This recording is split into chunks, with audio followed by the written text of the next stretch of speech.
Tribes, nomads and settle community.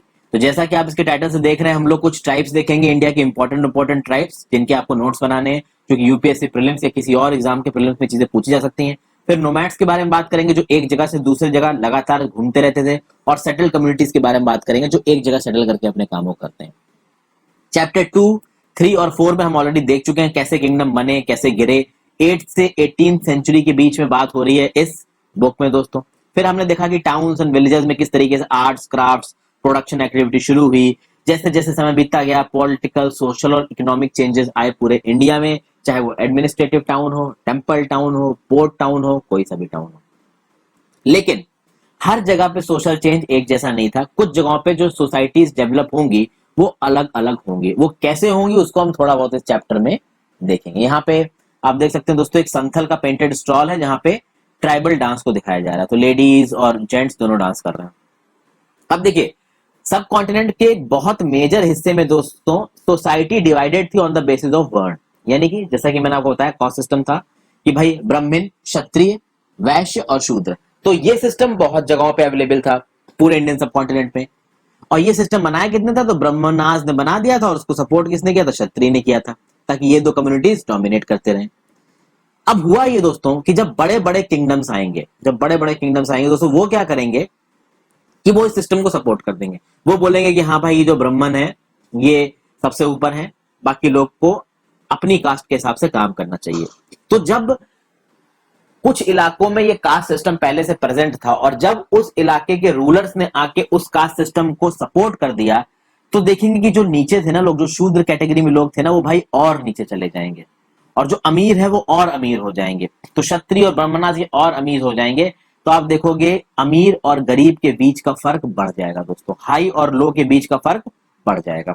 Delhi सल्तनत जब आएगी और मुगल्स जब आएंगे, ये लोग भले कास्ट सिस्टम को सपोर्ट ना कर रहे हो, लेकिन इनके समय पे भी सोशल क्लासेस की जो हायरार्की है वो बढ़ेगी।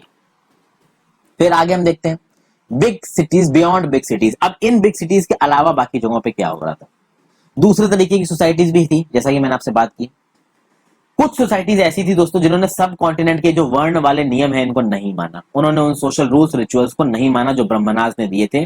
ओके, और ना ही उन्होंने अपने आप को अनइक्वल क्लासेस में डिवाइड किया। इनमें से एक सोसाइटी थी जिनको आप बोलते हो ट्राइब्स। ट्राइब्स का क्या हिसाब था दोस्तों? ये किनशिप बॉन्ड से बंधे हुए थे। मतलब कि इनका जो सोर्स है, इनका जो ओरिजिन है, सेम है। आप कह सकते हो ब्लड बॉन्ड्स होते हैं, पर ये blood bonds immediate blood bonds नहीं, यानी बाप बेटा नहीं। जो इनका पूरी फैमिली थी, जो इनका पूरा खानदान था, उसके बॉन्ड से ये लोग बंधे हुए थे। तो हर ट्राइब के लोग इस किनशिप बॉन्ड से बंधे हुए थे दोस्तों। ज्यादातर जो ट्राइब्स थी वो अपना गुजर बसर कैसे करती थी? एग्रीकल्चर से करती थी। बहुत सारे उसमें हंटर गैदरर्स थे, यानी एक जगह से दूसरी जगह जाके हंटिंग करना, गैदरिंग करना। कुछ हर्डर्स थे जिनके पास कुछ कैटल वगैरह थी, वो अपनी कैटल वगैरह चलाते रहते थे, उनके दूध का इस्तेमाल करते थे, उनके मीट को खाते थे। और जिस इलाके में रहते थे वहां के नेचुरल रिसोर्सेज को पूरी तरीके से ये लोग यूटिलाइज करते थे। बहुत सारे इनमें से नोमैडिक थे, मतलब ये दे वर कॉन्स्टेंटली ऑफ मूव, एक जगह से दूसरी जगह ये मूव करते रहते थे दोस्तों। और एक जो ट्राइबल ग्रुप था ना, वो लैंड और पैस्चर्स को कंबाइंडली ओन करता था, कंबाइंडली कंट्रोल करता था।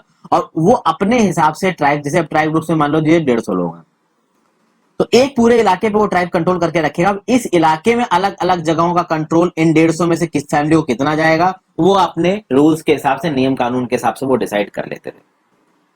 तो आप देखोगे कि देश के बहुत से हिस्सों में आपको ये ट्राइब्स मिल जाएंगे। अभी एक फिगर से भी आपको दिखाऊंगा। ज्यादातर ये ट्राइब्स जंगली इलाकों में, फॉरेस्ट में, पहाड़ों में, रेगिस्तानों में, या फिर ऐसी जगहों पे मिलती थी जहां पे पहुंचना मुश्किल था दोस्तों, क्योंकि जहां पे पहुंचना आसान था वहां पे लार्ज किंगडम्स बन चुके थे। खास बात इन ट्राइब्स की क्या थी दोस्तों कि ये लोग कास्टलेस थे, कास्ट बेस्ड सोसाइटी नहीं थी इनकी। अब क्या है कि भाई इसी सब कॉन्टिनेंट में कास्ट बेस्ड सोसाइटी भी है, जहां की राजा है, ब्राह्मण है, वर्ण सिस्टम चल रहा है, और वहीं पे पास के जंगलों में ट्राइब्स रह रही हैं। तो अक्सर कर आप देखने को आपको मिलेगा कि इन कास्ट बेस्ड सोसाइटीज जो कि वर्ण सिस्टम फॉलो कर रही हैं, और ये ट्राइब्स, इनके बीच में अक्सर कर आपको क्लैशेस देखने को मिलेंगे। मतलब कहीं पे भी इनका जो एरिया ऑफ ऑपरेशन उसमें कोई क्लैश आ गया तो आइडियोलॉजी में क्लैश आ जाएगा, उनके रहने के तरीके में क्लैश आ जाएगा, खान पान की चीजों में क्लैश आ जाएगा, हर चीज में इनके क्लैश आ जाएगा। तो ऑब्वियस सी बात है कि अब आपने स्वदेश पिक्चर देखी होगी, स्वदेश में जाके शाहरुख खान नासा में काम कर रहा होता है, वो गांव में जाता है तो उससे उसका गोत्र पूछते हैं, तो गांव वालों को वही आता है। तो ऑब्वियस सी बात है जो कास्ट बेस्ड सोसाइटी थी, कोई ट्राइब वाला वहां पे आएगा, कास्ट बेस्ड सोसाइटी वाला, उससे भी उसका गोत्र पूछेगा। ट्राइब वालों को समझ में नहीं आएगा क्या है भाई ये गोत्रोत्र, क्या है रिलीजन, कुछ नहीं समझ में आएगा उनको, तो बोलेंगे हम नहीं मानते। तो ऑब्वियसली बात है इन दोनों में क्लैश हो जाएगा। ओके दोस्तों, लेकिन बहुत सारी चीजों में आप देखोगे कि ये कास्ट बेस्ड सोसाइटीज और ट्राइबल सोसाइटीज एक दूसरे पे डिपेंड भी करते थे। अब फॉर एग्जांपल डिपेंडेंस का रीजन क्या देखोगे, ये ट्राइबल सोसाइटीज फॉरेस्ट में रहती थी। फॉरेस्ट में बहुत सारे जंगली जानवर होते हैं, पर इन ट्राइबल सोसाइटीज को फॉरेस्ट में रहने की आदत पड़ चुकी है, ये नेचर के साथ रहते हैं।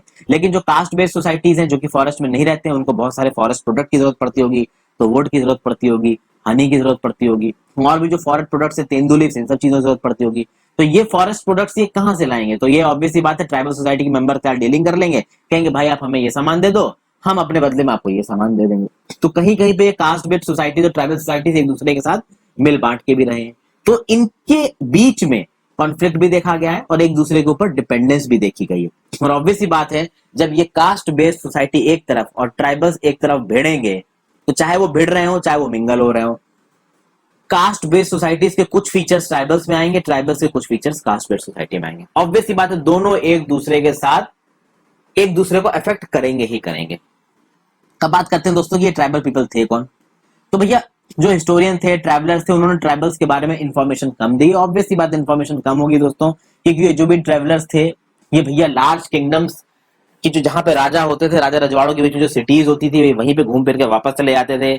बहुत ही कम लोग ऐसे हैं जिन्होंने जंगलों के बीच में जाके इन ट्राइब्स के रहने खान पान की चीजों को समझने की कोशिश की है।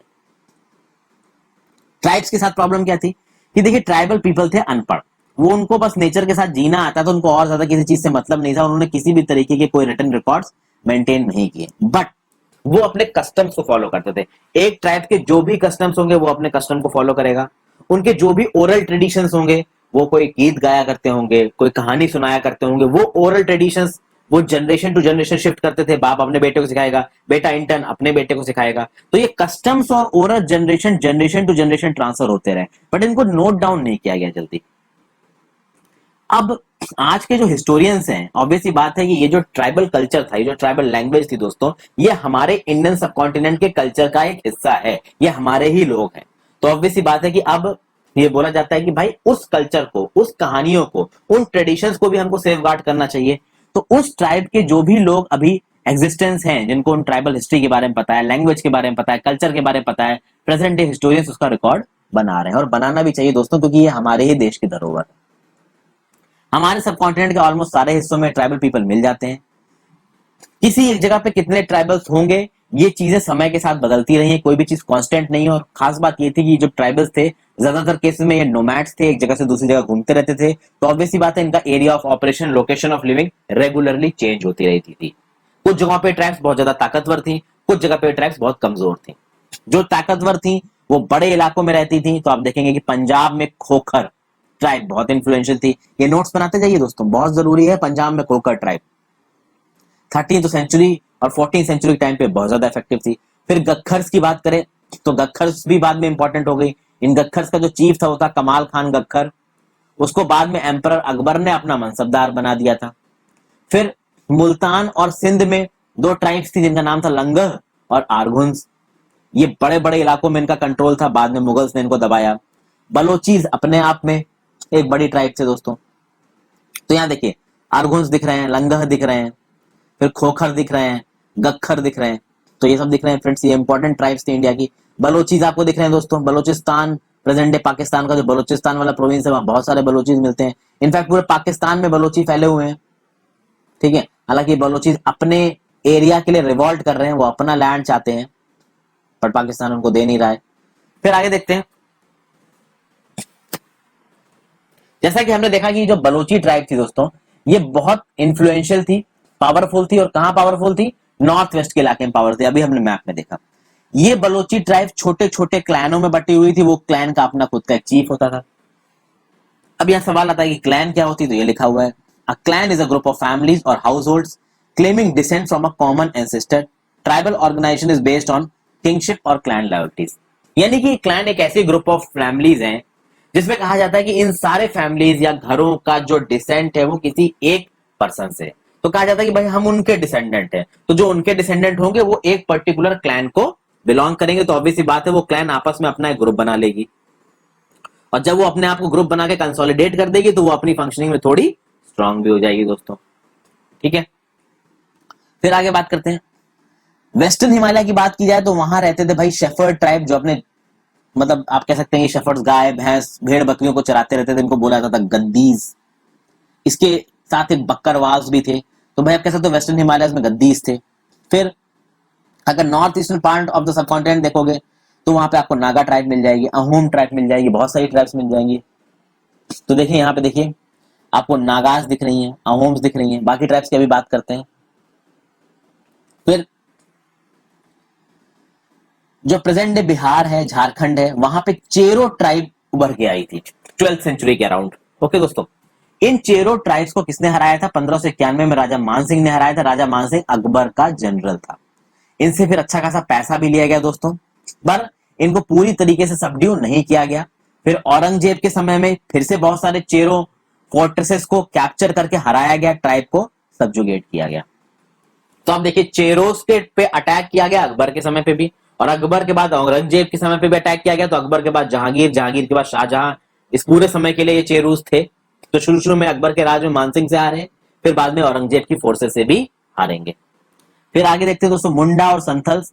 ये मुंडा और संथल बहुत इंपॉर्टेंट ट्राइब्स है ईस्टर्न इंडिया की, ये उड़ीसा और बंगाल के इलाके में मिलते हैं। तो ये रहे चेरूस का इलाका। ठीक है दोस्तों, मुंडास, संथल्स। आगे चलते हैं।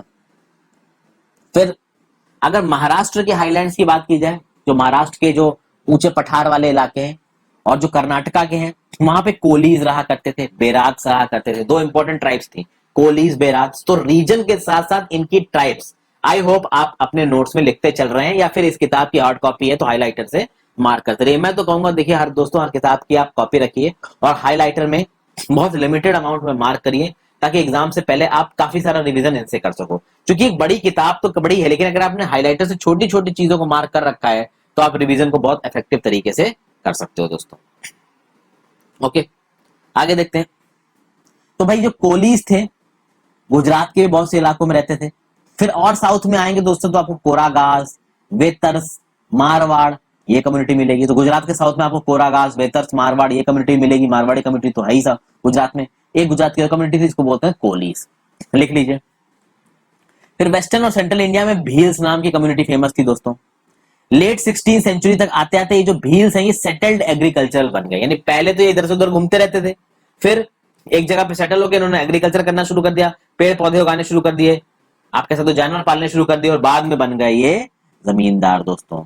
लेकिन बहुत सारे ऐसे भील क्लैंस थे जो हंटर गैदरर ही रहे, वो कभी सेटल्ड हुए ही नहीं। फिर अगर हम लोग गोंड ट्राइब की बात करें दोस्तों, तो गोंड ट्राइब्स आपकी छत्तीसगढ़ में मिलती है, मध्य प्रदेश में, महाराष्ट्र और आंध्र प्रदेश में मिलती है। आई होप आप सब नोट करते जा रहे हो, बार बार बोल रहा हूं मैं आपको। यहाँ देखिए इस पिक्चर में आपको दिख रहा है, लिख रखा है Bhils hunting deer at night. ये भील कम्युनिटी रात में डियर्स का हंट कर रही है। एक अच्छी सी पेंटिंग दिखा रखी है। यहाँ पे देखिए ट्रेड हो रहा है इस पिक्चर में, अभी इसके बारे में बात करेंगे। Figure 3, a chain of mobile traders connected India to the outside world. भैया सेंट्रल एशिया से लोग अपने कैमल्स पे इस सामानों को भर के लेके आया करते थे और इंडिया में आके इनको बेचा करते थे। इंडिया में जो बंजारे होते थे और जो दूसरे ट्रेडर्स होते थे वो इन ट्रेडर्स से, सेंट्रल एशिया के ट्रेडर्स से सामान लेते थे, और फिर ये बंजारे और ट्रेडर्स इंडिया में अलग अलग जगहों पे घूमकर इन चीजों को बेचा करते थे। तो यहाँ पे बंजारा देखिए, बंजारा एक नोमैडिक कम्युनिटी है, बंजारा एक नोमैडिक ट्रेडिंग कम्युनिटी है जो एक जगह से दूसरी जगह घूमकर ट्रेड करती थी। इस बंजारा के बारे में यूपीएससी में डायरेक्ट प्रीलिम्स में सवाल आया है। इनफैक्ट यहाँ पे जो सारी चीजें मैं आपको बता रहा हूँ ये सब यूपीएससी के प्रीलिम्स के पर्सपेक्टिव से बहुत इंपॉर्टेंट हो जाती है।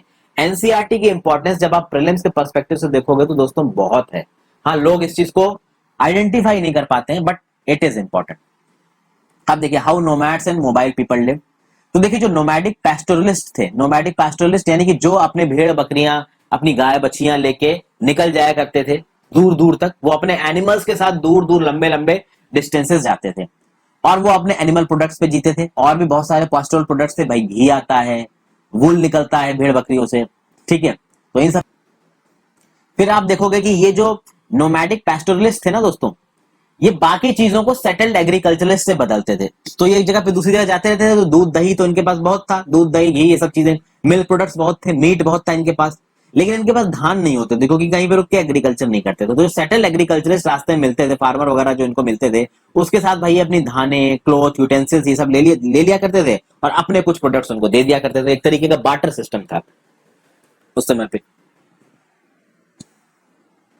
फिर they bought and sold these goods as they moved from one place to another, transporting them on their animals. ये बात किसकी हो रही दोस्तों? तो ये बात हो रही है आपकी how nomads and mobile people live, यानी जो लोग एक जगह से दूसरी जगह घूमते रहते थे वो क्या करते थे भाई, एक जगह से सामान को खरीदेंगे और दूसरे जगह पे जाके सामान को बेच देंगे, और ये वही कर सकते हैं because they are regularly on the move. और इसमें एक कम्युनिटी बहुत आगे थी जिसको आप बोलते हैं बंजारा, बहुत इंपॉर्टेंट ट्रेडिंग नोमैड कम्युनिटी थी ये। इनका जो कैरावन होता था इसको बोला जाता था टंडा। टंडा बहुत इंपॉर्टेंट है friends, the caravan of Banjaras was called Tanda. Caravan मतलब कि बहुत बड़ा एक ग्रुप इन बंजारों का। कैरावन का मतलब ये तो मतलब एक कैरावन में भैया 100 200 300 500 600 आदमी हो सकते हैं, छोटा मोटा नहीं होता था, इसको तंदा कहा जाता था। अब जो सुल्तान अलाउद्दीन खिलजी थे दोस्तों, ये सुल्तान अलाउद्दीन खिलजी इन बंजारों की मदद लेते थे ताकि ग्रेन को उन इलाकों से जहां पे उनको प्रोड्यूस किया गया है सिटी मार्केट्स तक लेके जाया जा सके। अब जो सिटी थी, जो मेन कैपिटल सिटी थी, बिल्कुल वहीं पे एग्रीकल्चर थोड़ी ना हो रहा था। सुल्तान अलाउद्दीन खिलजी का राज तो बहुत बड़े इलाके में था, तो जहां जहां पे एग्रीकल्चर प्रोडक्शन हो रहा है वहां से चीजों को सिटी के मार्केट में लेके आना पड़ेगा। तो कौन लेके आएंगे? तो बंजारे लेके आएंगे। तो भाई अलाउद्दीन खिलजी ने बंजारों की मदद ली। फिर एम्परर जहांगीर ने अपनी मेमोर्स में लिखा है, Banjaras carried grain on their bullocks from different areas and sold it in towns. They transported food grain for Mughal army during military campaigns. With a large army, there could be 1 lakh bullocks carrying grain. यानी कि ये बंजारे अपने बैल, गाय, भैंस, गधों पे इन grains को चढ़ा के एक जगह से दूसरी जगह लेके जाते थे। तो नॉर्मल सर्कमस्टांसेस में चीजों को बेचने के लिए भी लेके जाते थे। फिर जब मुगल आर्मी किसी कैंपेन पे जाती थी तो भैया हजारों सोल्जर्स थे मुगल आर्मी में, सबको खाना चाहिए, डेली 3 टाइम का खाना चाहिए। तो डेली 3 टाइम में खाने के लिए ग्रेन भी होना चाहिए, तो वो ग्रेन इस मुगल आर्मी के साथ लेके चलते थे ये बंजारे। ठीक है। तब कभी भी आप देखोगे दोस्तों, जो उनकी लोकल वॉर स्ट्रेटजी हुआ करती थी ना उस समय पे, लोकल वॉर स्ट्रेटजी, तो मान लीजिए मुगल आर्मी की टुकड़ी कहीं जा रही है, पास में कोई राजपूत आदमी की टुकड़ी जा रही है, दोनों के बीच में कोई लड़ाई होनी है, मान लीजिए कभी ऐसा हो रहा है, तो एक टुकड़ी अगर किसी दूसरी टुकड़ी के ऊपर प्लान करेगी ना अटैक, तो वो एक स्ट्रेटेजिक अटैक प्लान करने के लिए क्या करेगी कि ये जो बंजारे चल रहे थे ना इनके साथ, जो इनका खाना लेके चल रहे हैं, इन बंजारों पर अटैक करेंगे, इनको मार के इनके खाने को जलाने की कोशिश करेंगे। तो इस तरीके की स्ट्रेटेजिक प्लानिंग बहुत होती थी उस टाइम पे कि भाई कैसे हराया जाए।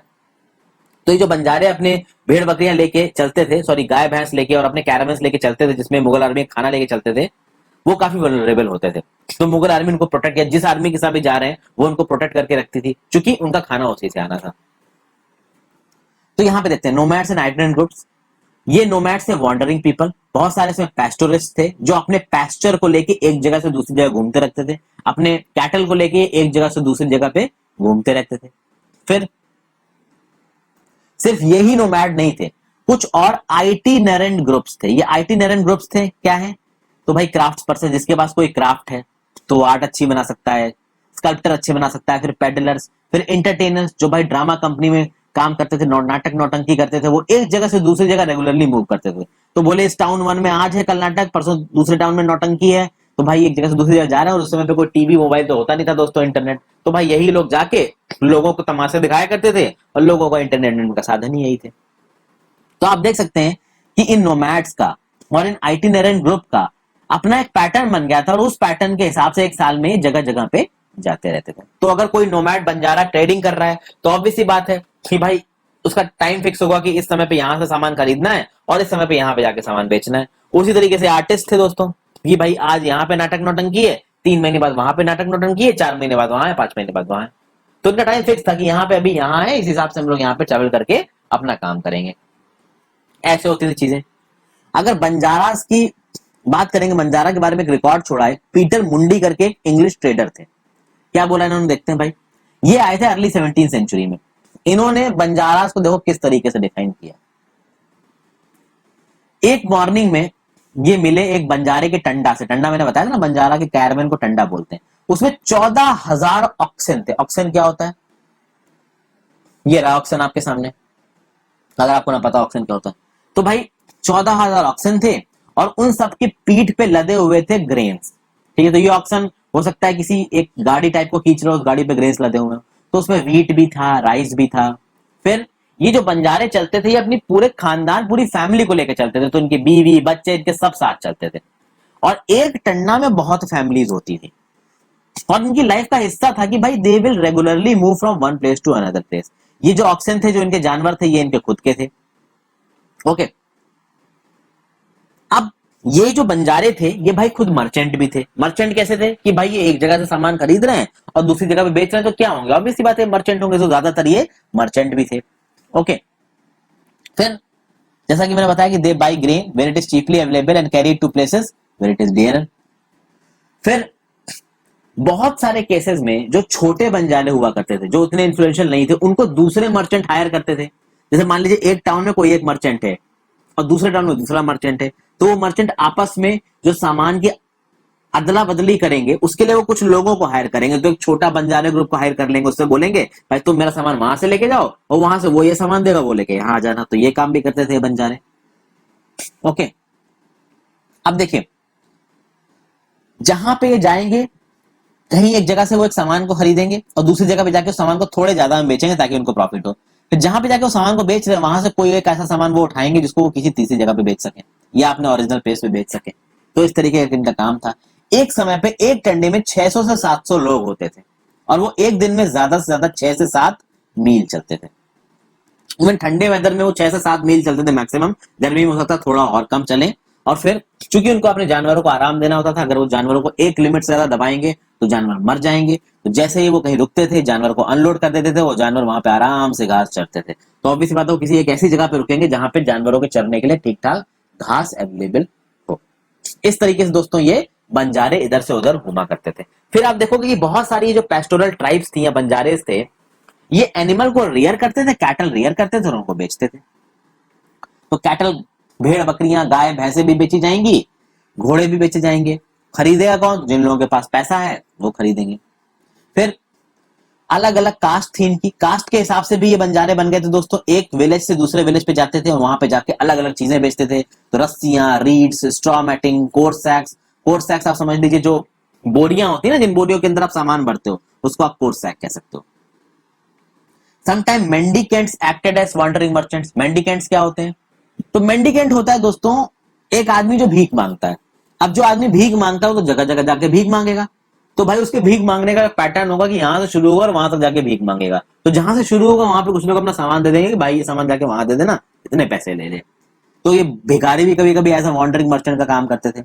फिर इंटरटेनर्स की अपनी एक कास्ट थी। तो भाई इस कास्ट के लोग को कहा जाएगा कि भाई ये नाचने वाले हैं, गाने नाचने वाले हैं, अलग अलग जगह की नौटंकी करते हैं ये। तो अलग टाउन्स में, अलग विलेजेस में जाके नौटंकी करते थे अपनी लाइवलीहुड के लिए। कुछ तो इतने फेमस थे कि टाउन से विलेज के लोग इंतजार करते थे कि भाई अब नौटंकी के लिए कुछ आएगा। यहाँ पे देखिए फिगर 4 में कुटिया कोंड ट्राइब, उड़ीसा की एक ब्राउन्स फोटोग्राफ बनाया उसने। ये फोटो में आपको नजर आ रहा है। फिर हम बात करेंगे चेंजिंग सोसाइटी, कैसे सोसाइटी चेंज हुई, कैसी नई कास्ट आई और नई कास्ट में हायरार्की किस तरीके से आई। अब जैसे जैसे इकोनॉमी बढ़ेगी, जो हमारा समाज है उसकी जरूरतें बढ़ेंगी। जरूरतें बढ़ेंगी तो अलग अलग स्किल्स के लोगों की जरूरत पड़ेगी। ठीक है, देखिए हमारी लग्जरी बढ़ती तो लग्जरी के साथ साथ हमें चीजें चाहिए दोस्तों। तो भैया आज की डेट में देखिए, वैसे तो नॉर्मली हमको एक चूल्हा और एक बेड के गद्दे से हमारा काम चल जाएगा। पहले तो क्या लोग जमीन पे सोचते थे, फिर जमीन में सोने के बाद उन्होंने चादर बिछानी शुरू कर दी, फिर चादर बिछाने के बाद उन्होंने दरी बिछानी शुरू कर दी, फिर बोला नहीं भाई चारपाई चाहिए, फिर बोला नहीं भाई बेड चाहिए, अब बोला भाई डबल बेड चाहिए, अब डबल बेड के साथ भैया वो कर्ल का स्लीप वेल वाला मैट्रेस चाहिए। तो जैसे जैसे आपकी लग्जरी बढ़ेगी, आपके पास पैसा बढ़ेगा, आपकी जरूरतें बढ़ेंगी। तो उस समय पे भी कुछ ऐसा ही हुआ, जैसे जैसे सोसाइटी की जरूरतें बढ़ी, उन जरूरतों को पूरे करने वाले जो लोग थे वो भी बढ़े। तो उन जरूरतों को पूरे करने वाले लोग में छोटी छोटी जातियां बननी शुरू हो गई। तो जो वर्ण है, अब वर्ण में देखोगे दोस्तों कि शूद्रों के अंदर और वैश्यों के अंदर छोटी छोटी और बड़ी सारी जातियां बननी शुरू हो जाएंगी और वो जातियां अपने काम में स्पेशलाइज करेंगी। ठीक है, ब्राह्मण्स के अंदर भी आपको दिखेगा कि बहुत सारी कास्ट बनेगी, क्षत्रिय के अंदर भी दिखेगा कि बहुत सारी कास्ट बनेगी। फिर बहुत सारी ट्राइब्स और सोशल ग्रुप्स को इन कास्ट बेस्ड सोसाइटी में ले लिया जाएगा और उस कास्ट बेस्ड सोसाइटी के किसी एक वर्ण के अंदर एक छोटी जाति की उपाधि इनको दे दी जाएगी। तो वैश्यों के अंदर कुछ लोग को उपाधि दे दी गई कि तुम लोहार का काम करोगे, तुम कारपेंटर का काम करोगे, तुम मिस्त्री का काम करोगे। ओके, और ये रिकॉग्निशन ब्राह्मण ने भी दे दिया, क्योंकि ब्राह्मण्स का भी जो वे ऑफ लिविंग है, जो स्टैंडर्ड ऑफ लिविंग है, वो बढ़ रहा था, क्षत्रिय का भी स्टैंडर्ड ऑफ लिविंग बढ़ रहा था। तो क्षत्रियों में देखोगे कि भाई सब लड़ने वाले नहीं है, पीछे हथियार बनाने वाले एक कास्ट बन गई। ठीक है, तो अब इस बात है बहुत सारे ब्लैक स्मिथ्स भी आपके इन क्षत्रिय वर्ण में पहुंच गए। तो इस तरीके की चीजें चल रही थी दोस्तों। जरूरतों के हिसाब से एक बड़े वर्ण के अंदर छोटी छोटी जातियां बना दी गई और उन जातियों को कर दिया गया स्पेशलाइज, यानी उस जाति के लोग वही एक पर्टिकुलर काम करेंगे। और अब वर्ण नहीं था ऑर्गेनाइजिंग सोसाइटी का बेस, यानी कि सोसाइटी को base as a base hierarchy बनाने के लिए वर्ण का इस्तेमाल ना करके जातियों का इस्तेमाल किया जाने लगा। लोगों को लोग जाति के नाम से जाने लगे। अरे वो तो कुम्हार जाति का है तो वो सिर्फ घड़े बनाएगा। समझ गए दोस्तों, ये हो गई चीजें। अगर जाति के बारे में बात की जाए तो एक 12th सेंचुरी इंस्क्रिप्शन मिलता है ओया कोंडन उदययार से। हम सॉरी, तिरुचिरापल्ली में जगह है, अगर मेरा प्रोनाउंसिएशन गलत हो तो आई एम रियली सॉरी। तो तिरुचिरापल्ली तालुका है प्रेजेंट तमिलनाडु में। वहां पे एक सभा में क्या बातें चल रही है वो यहाँ पे आपको देखने को मिलेगी। सभा क्या होती है इसके बारे में मैंने चैप्टर 2 में बता रखा है। अब एक रथाकारास करके एक ग्रुप है, उनके स्टेटस के बारे में सभा में बात चल रही है। रथाकारास क्या है? ये चैरियट बनाते हैं। तो उस समय पे जो चैरियट नहीं चलते दोस्तों, कि आगे 2 पहिए लगे हैं, पीछे 2 पहिए लगे हैं, आगे 2 घोड़े बंधे हुए हैं और एक खींच खींच के चल रहे हैं, तो ये थे चैरियट। तो चैरियट बनाते तो रथाकारास ग्रुप की बात हो रही थी। तो रथाकारा ग्रुप की जब बात हो रही थी तो पता ये लोग बात कर रहे थे कि भाई ये रथाकारा करेंगे क्या। तो ये इनका आर्किटेक्चर बनाएंगे, कोचेस बनाएंगे, चैरियट्स बनाएंगे। फिर टेम्पल के गेटवे को बनाने में भी रथाकार का इस्तेमाल किया जा सकता है। वुडन इक्विपमेंट को बनाने में भी रथाकार का इस्तेमाल किया जा सकता है। उस वुडन इक्विपमेंट को बनाने में जो सैक्रिफाइस करने में इस्तेमाल किया जाता है। मंडप को बनाने में भी रथाकार का इस्तेमाल किया जाता है। एक किंग के गहनों को बनाने की, ऑर्नामेंट्स को बनाने में भी रथाकार का इस्तेमाल किया जाता है। फिर क्षत्रियों में बहुत सारी राजपूत क्लैंस उभरी और ये राजपूत क्लैंस 11th और 12th सेंचुरी के समय पे बहुत फेमस हुई। इनमें कुछ नाम है हुनास, चंडेलास, चालुक्यास। ये हून, चंडेल, चालुक्य ने किसी एक समय पे हमारे देश के किसी एक राज्य में राज किया है। अब ये पहले थी ट्राइब्स। ओके दोस्तों, फिर ये ट्राइब्स ने धीरे धीरे अपने आप को कंसोलिडेट करके इतना स्ट्रॉन्ग कर लिया कि बाद में बन जाएंगे राजपूत। अब ये राजपूत कैसे बनेंगे दोस्तों, ये भी मैं आपको थोड़ी देर में बताऊंगा। तो भाई एग्रीकल्चरल इलाके में, फॉरेस्ट में ट्राइब्स थी। ये ट्राइब्स के इनको खुद रूलर्स थे। धीरे धीरे ट्राइब्स कंसोलिडेट होनी शुरू हुई। इनका एक लीडर आया, उस लीडर ने पुराने लीडर्स को हटा दिया और बाद में यही ट्राइब्स पावरफुल स्टेट्स बनाएंगी। ठीक है, और ये अपने आप को किस कैटेगरी में ले आएंगे? तो ये अपने आप को ले आएंगे दोस्तों राजपूत कैटेगरी में। अब राजपूत कैटेगरी में लेके कैसे आएंगे? चूंकि ये वर्ण सिस्टम में तो ट्राइबल्स हैं, तो राजपूत कैटेगरी में देखिए जिसके पास ताकत वो सब कुछ कर सकता है, जिसकी लाठी उसकी भैंस। ठीक है ना। अब किसी ब्राह्मण के घर के बाहर आप खड़े हो 100 सैनिक को लेके और ब्राह्मण से बोल रहा भाई तुम मुझे छत्री बनाओगे कि नहीं बनाओगे, तो ब्राह्मण क्या मना कर देगा? वो देख रहा 100 लोग सामने खड़े तलवार लेके मेरे को उड़ा देंगे भी गर्दन मेरी, तो बोलेगा नहीं नहीं नहीं भैया बिल्कुल बन सकते हैं। ठीक है ना। इन लोगों ने, जो टॉप क्लास के लोग थे, इन्होंने अपने फायदे के लिए नीचे के लोगों को दबा दिया। तो ऑब्वियस ही बात है, ये जो नई ट्राइब्स बन के आगे आएंगे, हुना, चंडेल, चालुक्य, इन्होंने भी क्या किया? इन्होंने अपने आप को हायर ट्राइब्स में शामिल करने की कोशिश की। तो ये हुना, चंडेल, चालुक्य से जो राजपूत क्लैंस आएंगी ना, ये क्या करेंगी? ये ब्रह्मनास के साथ साठगांठ करके अपने आप को क्षत्रिय वर्ण का हिस्सा बना लेंगे और क्षत्रिय वर्ण का हिस्सा बनते राजपूत क्लैंस बन जाएंगे और ये फॉर्मली रूलर बन जाएंगे। मतलब ये भी क्या कर रहे हैं कि जो वर्ण सिस्टम, जो जाति सिस्टम सोसाइटी में चल रहा है उसको फॉलो कर रहे हैं, बस ये अपने आप को एक हायर वर्ण, एक हायर जाति में लेके आ रहे हैं। और उसका इनको अप्रूवल भी मिल गया ब्रह्मनास से। ब्रह्मना क्यों नहीं अप्रूवल देंगे? ब्राह्मण तो सबसे ज्यादा चालू थे। ठीक है, उनको पता है भाई कि ताकतवर आदमी से बना के रखना है और कमजोर आदमी को दबाना है। ओके, तो इस तरीके से चीजें उस समय हो रही थी दोस्तों। लेकिन बात ये थी कि जो ट्राइबल फैमिलीज थी जो ना ताकतवर हो रही थी, केवल जो बड़ी ट्राइबल फैमिलीज थी जिनके पास ताकत थी, अच्छा खासा इलाका था, अच्छी खासी मैन फोर्स थी, वही केवल रूलिंग क्लास में आ रहे थे। जो बाकी ट्राइबल्स थे वो भाई लोअर जाति में पहुंच रहे थे, छोटे मोटे काम कर रहे थे। ओके, फिर बहुत सारी ऐसी ट्राइब्स रही हमारे देश की जिन्होंने इस्लाम को कबूल कर लिया। तो पंजाब, सिंध और नॉर्थ वेस्टर्न फ्रंटियर में उन्होंने इस्लाम को कबूल कर लिया। इन्होंने बोला कि भाई ये इस्लाम धर्म तो हमको इक्वालिटी दे रहा है, तुम्हारे हिंदू धर्म में तो इतना बंटवारा है भाई, तुम लोग खुद तो टॉप पे बैठ गए, नीचे वालों को दबा रहे हो, तो हम तुम्हारे हिंदू धर्म को मानेंगे नहीं, हम तो भाई इस्लाम धर्म को मानेंगे, क्योंकि इस्लाम धर्म में अल्लाह के सामने सब एक है। तो उन्होंने इस्लाम को अपना लिया और कास्ट सिस्टम को रिजेक्ट कर दिया। हमारे हिंदू धर्म में प्रॉब्लम थी ना, ऑर्थोडॉक्स हिंदुइज्म था वो, ठीक है, अनइक्वल सोशल ऑर्डर था, और वो इन इलाकों में माना नहीं गया। क्यों मानेंगे लोग? जब तुमने हिंदू धर्म में एक स्पेसिफिक क्लास के लोगों को नीचे दबा दिया, तो क्यों तुम्हारे धर्म को मानेगा? वो तो वहां जाएगा ना जहां उसकी इज्जत है। तो ये जो हिंदू के धर्म के ठेकेदार बैठे थे उस समय पे पंडित, इन्होंने हिंदू धर्म को स्ट्रांग नहीं किया, इन्होंने केवल अपने आप को स्ट्रांग किया। ओवरऑल इस कास्ट सिस्टम के थ्रू इन्होंने हिंदू धर्म को कमजोर कर दिया। फिर आप देखोगे दोस्तों, the emergence of states is closely related to social change among tribal people. Two examples of this is important part of our history are described. देखते हैं यहाँ पे कुछ एग्जांपल्स के थ्रू देखने की कोशिश करेंगे। इस फोटो में देखिए एक गोंड वुमेन की फोटो है दोस्तों, आपके पास एक ट्राइबल वुमेन आपको नजर आ रही है। शिफ्टिंग कल्टीवेशन की बात करते हैं, फिर इस क्लोजर लुक पे भी आएंगे। शिफ्टिंग कल्टीवेशन क्या होता है? कई बार मैंने वैसे ज्योग्राफी में बता रखा है कि भाई एक जगह पे जो भी ट्रीज हैं, बुशेज हैं, झाड़ वूड है, उसको आप काटोगे और जो नीचे के थोड़े बहुत डंठल अंठल बचे हैं उसको आप जला दोगे। तो जब जला दोगे तो बहुत सारे ऐश इकट्ठा हो जाएगी। कहा जाता है कि ये जो ऐश है ये बहुत फर्टाइल ऐश होती है, इसमें प्लांट्स बहुत अच्छे से ग्रो करते हैं। ये ऐश सॉइल की फर्टिलिटी को बढ़ा देती है। कुछ हद तक ये बात देखे सही भी है। और फिर वहां पे लोग खेती करते हैं। जब वो सॉइल फिर से खेती करने लायक नहीं हो जाता, उसकी फर्टिलिटी चली जाती है, तो फिर वो किसी और जगह पे चले जाते हैं। तो जैसे जहां फिर वो एक जिस जगह को इस्तेमाल कर लेंगे, जब वो पूरी तरीके से खराब हो चुकी होगी, फर्टाइल नहीं रहेगी, तो किसी दूसरी जगह पे चले जाएंगे और इस जगह पे जिसको पहले उन्होंने इस्तेमाल किया था उसको 10-12 साल के लिए खाली छोड़ देंगे। तो 10-12 साल में वो जगह फिर से हरी भरी हो जाएगी। अब यहाँ बात करते हैं गोंड्स की। देखिए गोंड्स एक बहुत बड़े फॉरेस्टेड रीजन में रहते थे जिसको बोला जाता है गोंडवाना। ये गोंडवाना वो जगह थी इंडियन पेनिनसुला में जहां पे गोंड्स रहा करते थे। आप जाके गूगल सर्च करके देख सकते हैं। इस गोंडवाना को उस गोंडवाना से कंपेयर मत करिएगा जो पेंजा से टूटा था, ये दूसरा है। ये एक इलाका है इंडिया में जहां पे गोंड्स रहते थे, ठीक है। तो गोंड्स ट्राइब्स कहाँ रहते थे जाके पता करने की कोशिश कीजिए, खुद काम खुद भी करिए। तो ये गोंड्स करते थे शिफ्टिंग कल्टीवेशन। अभी जो बड़ी गोंड ट्राइब थी, इन्होंने अपने आप को छोटी छोटी क्लैन में तोड़ रखा था और हर क्लैन का अपना खुद का एक राजा था जिसको राय भी बोलते थे। ओके, जब दिल्ली सुल्तान का राज थोड़ा सा कमजोर होना शुरू हुआ तो कुछ जो बड़े गोंड किंगडम थे ना, उन्होंने राज्य को कंसोलिडेट किया, ठीक है ना। मतलब बड़े गोंड किंगडम्स ने छोटे छोटे गोंड चीफ्स को दबाया, उनको सब्जुगेट किया और अपने जो गोंड किंगडम था उसको कंसोलिडेट करके बड़ा बनाया। गोंड के बारे में आपको अकबरनामा मिल जाएगा। अकबरनामा में अकबर के रेन के बारे में लिखा है।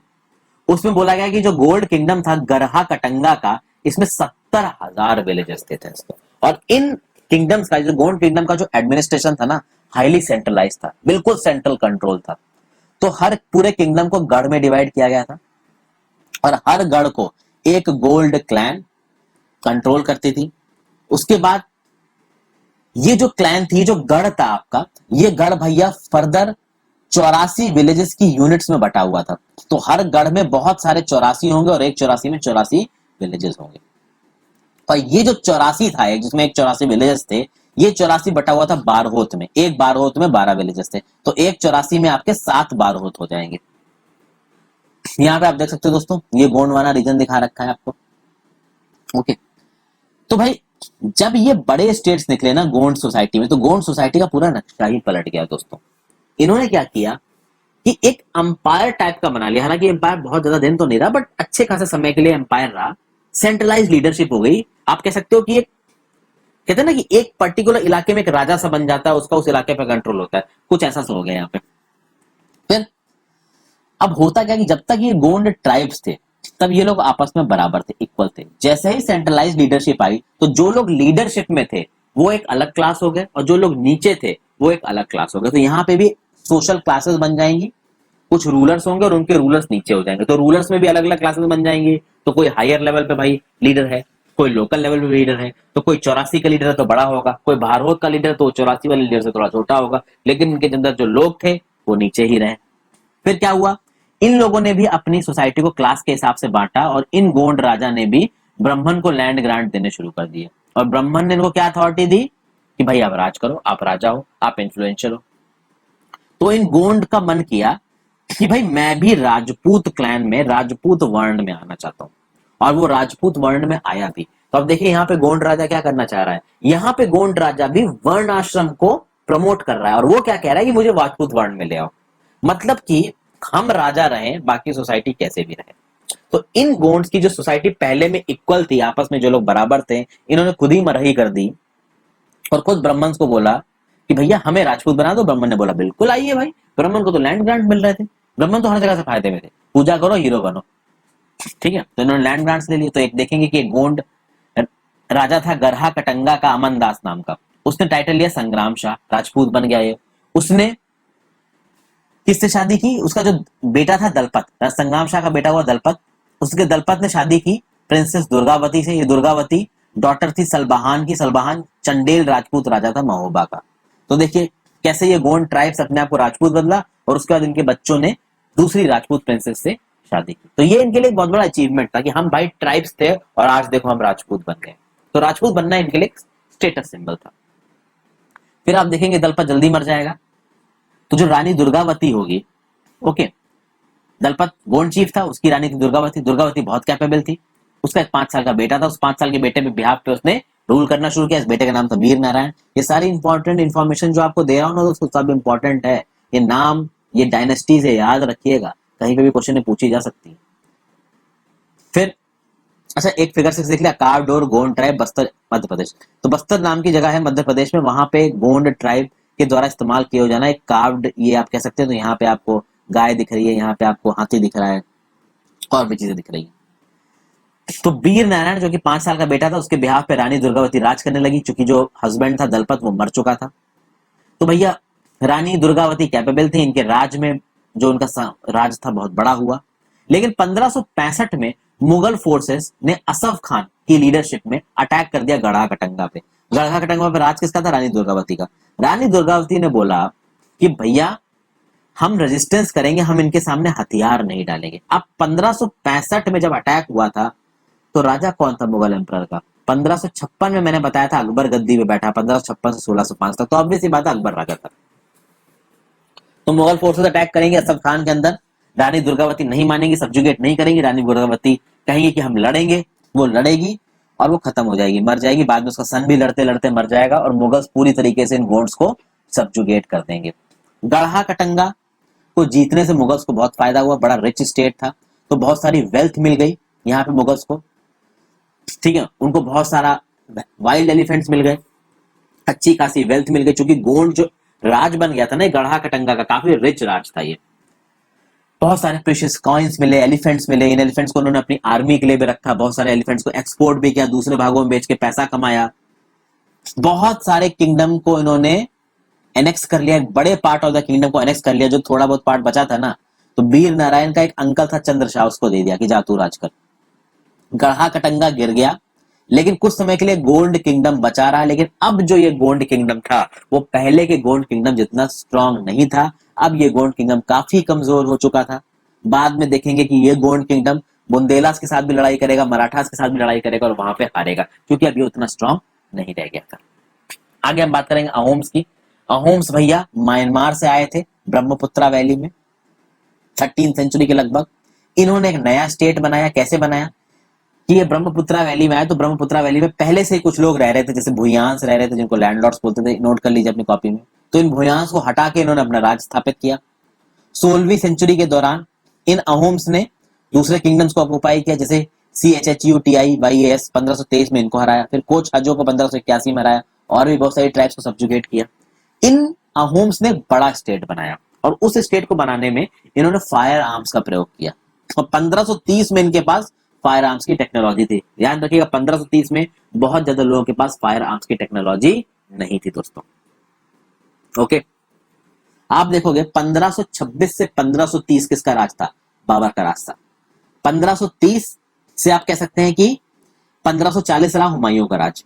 अब 1530 में बाबर ने गन पाउडर का और थोड़ा बहुत फायर आर्म्स का प्रयोग किया था, और उस 1530 में इन अहोम्स के पास भी फायर आर्म्स थे। 1660 तक आते आते ये अहोम्स गन पाउडर भी था इनके पास, क्वालिटी का कैनन्स भी थे, तो इनके पास ठीक ठाक फायर पावर थी। लेकिन भाई अहोम्स पे बहुत इन्वेजन हुए साउथ वेस्ट से। तो अगर ये नॉर्थ है, ये साउथ है, ये ईस्ट है, तो ये वेस्ट है, तो साउथ वेस्ट से बहुत ज्यादा इन्वेजन हुए हैं। तो 1662 पे कहां से इन्वेजन हुआ? तो 1662 में एक पावर थी सेंट्रल में, मुगल्स, वहां से इन्वेजन हुआ। मुगल्स किसकी लीडरशिप के अंदर? मीर जुमला की लीडरशिप के अंदर अहोम किंगडम पे कब्जा किया। अहोम ने बहुत अच्छे से लड़ाई की, लेकिन वो मुगलों से हार गए। लेकिन मुगलों का कंट्रोल अहोम के ऊपर बहुत लंबे समय के लिए नहीं रहा, बट शुरू में ये जो अहोम थे मुगलों से हार गए थे।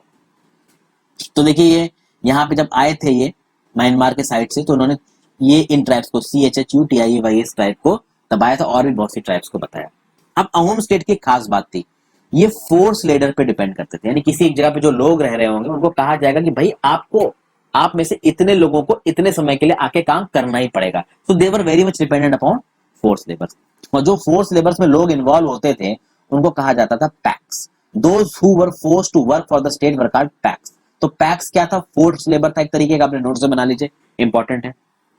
इनके समय पे पॉल्यूशन का भी सेंसस लिया गया और उस पॉल्यूशन के सेंसस के हिसाब से हर विलेज से कुछ ना कुछ अमाउंट ऑफ लोगों को पैक बन के आना पड़ेगा और फोर्स लेबर की तरह काम करना पड़ेगा स्टेट के लिए।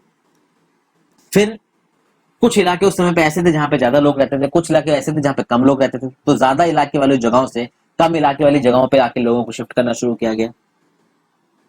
आप देख सकते हो दोस्तों कि 17th सेंचुरी के आधे तक आते आते 1650 आते आते जो एडमिनिस्ट्रेशन था अहोम्स का काफी सेंट्रलाइज हो गया, यानी कि कंसोलिडेट कर लिया सेंट्रलाइज लीडरशिप ने इनको, तो सेंट्रल कंट्रोल हो गया।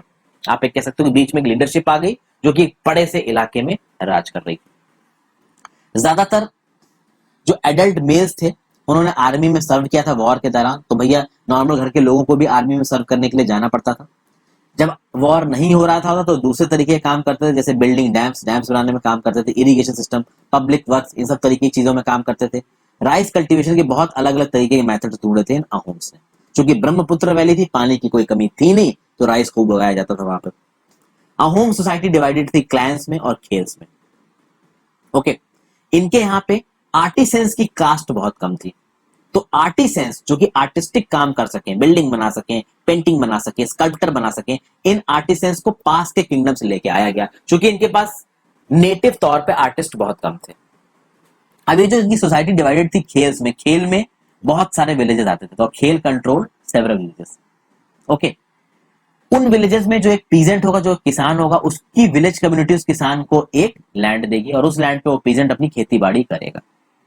और कम्युनिटी के पास जो लैंड है वो लैंड कम्युनिटी की मर्जी के बिना, कम्युनिटी की परमिशन के बिना किंग भी उस लैंड को नहीं ले सकता। कुछ इस तरीके का सिस्टम किया गया था। अहोम सब ने खुद के ट्राइबल गॉड्स की पूजा करते थे। लेकिन first half of the 17th century के आते आते 1650 तक आते आते ब्रह्मनास का जो इन्फ्लुएंस था वो इन पे बढ़ने लगा था, क्योंकि सब कॉन्टिनेंट में कास्टिज्म बहुत ज्यादा बढ़ चुका था। तो इस कास्टिज्म का इफेक्ट पूरे इंडिया में पहुंच रहा था। यहाँ पे पहुंचा तो ब्राह्मण्स का इन्फ्लुएंस बढ़ गया। तो भैया टेम्पल्स को और इन ब्रह्मनास को इन अहोम लीडरशिप ने भी लैंड दाम में दिए, यानी ब्रह्मदेह यहाँ पे भी चल रहा था। ओके, और सिद्ध साहिब के सिद्ध सिंह जो कि 1714 से 1744 तक थे, अहोम किंग थे। इनके राज में जो हिंदुइज्म था वो सबसे इंपॉर्टेंट रिलीजन हो गया। लेकिन भले ही इस अहोम किंगडम ने हिंदुइज्म धर्म को अपनाया हो, इन्होंने अपने ट्राइबल बिलीफ्स को पूरी तरीके से नहीं छोड़ा। अहोम की सोसाइटी काफी सोफिस्टिकेटेड थी, बहुत सारे स्कॉलर्स थे, पोएट्स को भी भाई लैंड ग्रांट्स दिए गए। ब्राह्मण्स के साथ साथ भाई पोएट्स को, स्कॉलर्स को लैंड ग्रांट्स दिए गए। थिएटर को इंकरेज किया गया, तो लोग ड्रामा वगैरह में इन्वॉल्व थे। फिर बहुत सारे संस्कृत वर्क्स को लोकल लैंग्वेज में ट्रांसलेट किया गया। Historical works known as Buranjis were also written first in the Ahom language then in Assamese. तो ध्यान रखिएगा कि ये बुरांजी क्या होती हैं। बुरांजी होती हैं हिस्टोरिकल वर्क्स जिनको पहले अहोम लैंग्वेज में लिखा गया और फिर असमीज लैंग्वेज में लिखा गया। बीच में देखिए दोस्तों ऐसी कुछ इंफॉर्मेशन आ रही है जिसका अगर आप नोट्स बना लेंगे फायदा रहेगा आपको। ये नोट्स आपके यूपीएससी प्रीलिम्स वन लाइनर में पूछे जा सकते हैं, इसलिए बनाते चाहिए नोट्स अपने साथ। कंक्लूजन देखते हैं दोस्तों, तो हम यहाँ पे देख सकते हैं कि भैया तगड़े सोशल चेंजेस हुए हैं, कैसे छोटे छोटे ट्राइबल ग्रुप्स बड़े बड़े रूलर्स में कन्वर्ट हो गए, कैसे उन्होंने अपनी ताकत का इस्तेमाल करके अपने आप को राजपूत कैटेगरी में इन्वॉल्व कर लिया और नीचे के लोगों को फिर से दबाया। हायरार्की बढ़ती गई, रिच और पुअर के बीच का डिफरेंस बढ़ता गया, हाई और लो के बीच का डिफरेंस बढ़ता गया। जो वर्ण बेस्ड सोसाइटी थी, ट्राइबल सोसाइटी थी, वो आपस में एक दूसरे के साथ लगातार इंटरेक्ट कर रही थी और उस इंटरेक्शन के चलते दोनों में एक दूसरे के कुछ फीचर्स भी आने लगे। तो सोसाइटी से अडेप्ट होने लगी, चेंज होने लगी। बहुत सारी अलग अलग ट्राइब्स आई, उन्होंने अलग अलग तरीके के काम लिए। जो ताकतवर ट्राइब्स थी वो राजपूत बन गई, जो थोड़ी कमजोर ट्राइब्स थी वो नीचे की किसी ट्राइब में आ गई। कैसे ना कैसे करके वो धीरे धीरे कास्ट बेस्ड सोसाइटी में मर्ज हो रहे थे। लेकिन बहुत सारी बार ऐसा भी हुआ कि इन ट्राइब्स ने कास्ट सिस्टम को सीधे सीधे रिजेक्ट कर दिया, ऑर्थोडॉक्स हिंदुइज्म को सीधे सीधे रिजेक्ट कर दिया, कुछ ने तो इस्लाम धर्म को भी अपना लिया। बहुत सारी ट्राइब्स ने बड़े बड़े स्टेट्स बनाए जिसमें जबरदस्त एडमिनिस्ट्रेशन था, well organise systems of administration थे, पॉलिटिकली पावरफुल भी हुए ये लोग। और जब ये पॉलिटिकली पावरफुल होंगे तो बड़े किंगडम्स के साथ कॉन्फ्लिक्ट में आएंगे, जैसे कि हमने गोंड किंगडम के एग्जाम्पल पे देखा कि गोंड किंगडम किसके साथ लड़ाई में आया, तो मुगलों के साथ लड़ाई में आया और हार गया, जबकि वो बहुत पावरफुल था। यहाँ पे छोटा सा फैक्टर है, मंगोलिया, मंगोलिया को अपने मैप में देखिए, बहुत आसान है, मैं यहाँ पे आपको मैप में दिखाएंगे नहीं दोस्तों। तो जो कहा जाता है जो पैस्टोरल और हंटर गैदरर जो ट्राइब थी ना बेस्ट नोन, वो मंगोल्स थे। तो भाई जो सेंट्रल एशिया का जो स्टेपीज ग्रासलैंड है ना, वहां का जो फॉरेस्टेड इलाका है उसमें मंगोल्स रहा करते थे।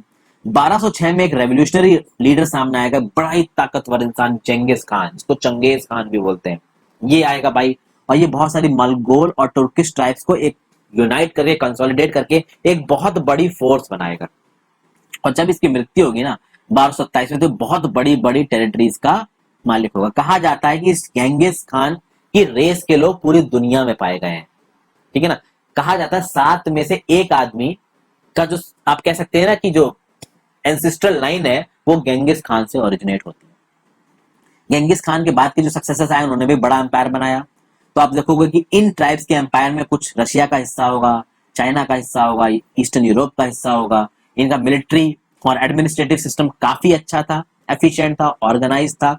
ओके दोस्तों, और ये लोग अलग अलग रिलीजन और अलग अलग एथनिसिटी के लोगों को अपनी फोर्स में शामिल करते थे। तो यहाँ पे चीजें मैंने आपको समझाई है दोस्तों, वर्ण, जाति, टंडा, गढ़, 84, बारहोद, भूयान, पैक, खेल, बुरांजी, सब कुछ समझाया। तो आई होप ये वीडियो आपको पसंद आई हो दोस्तों। अगर इतनी देर से मैं बोल रहा हूँ आपको थोड़ा भी पसंद आया हो तो दोस्तों इस वीडियो को जरूर लाइक कर दीजिएगा, मेरे चैनल को सब्सक्राइब कर ले दोस्तों अगर अब तक आपने नहीं किया, और प्लीज इन वीडियोस को अपने दोस्तों के साथ शेयर करें जितना हो सके। Thank you for watching friends, have a great day.